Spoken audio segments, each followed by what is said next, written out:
The music collection at Alberton consists of several hundred pieces of music, and they are from the very early handwritten copies that the early members of the family brought out with them from England, through to the pieces that they bought and played here in Auckland.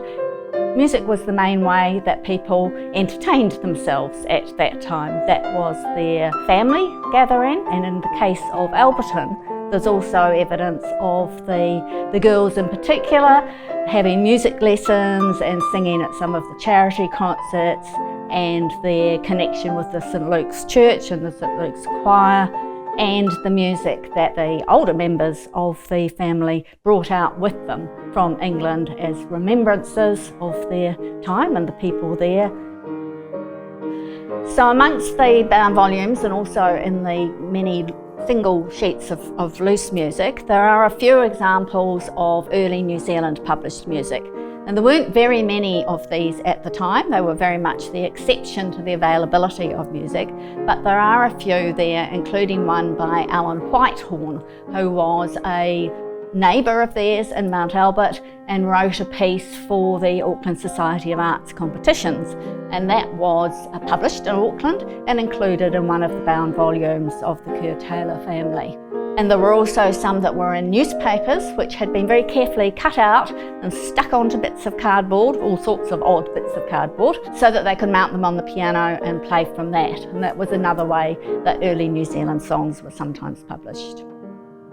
Amongst the bound volumes, there was one that I got particularly excited when I saw it, because it was by a person called Charles Bonington. And Charles Bonington was a settler in Nelson in the 1850s. And he was a music teacher and music seller and composer and violinist, very good violinist, and he had a retail shop in Auckland for a while. At that stage you couldn't get music published in New Zealand, so New Zealand-based composers had to go to Australia to get them printed.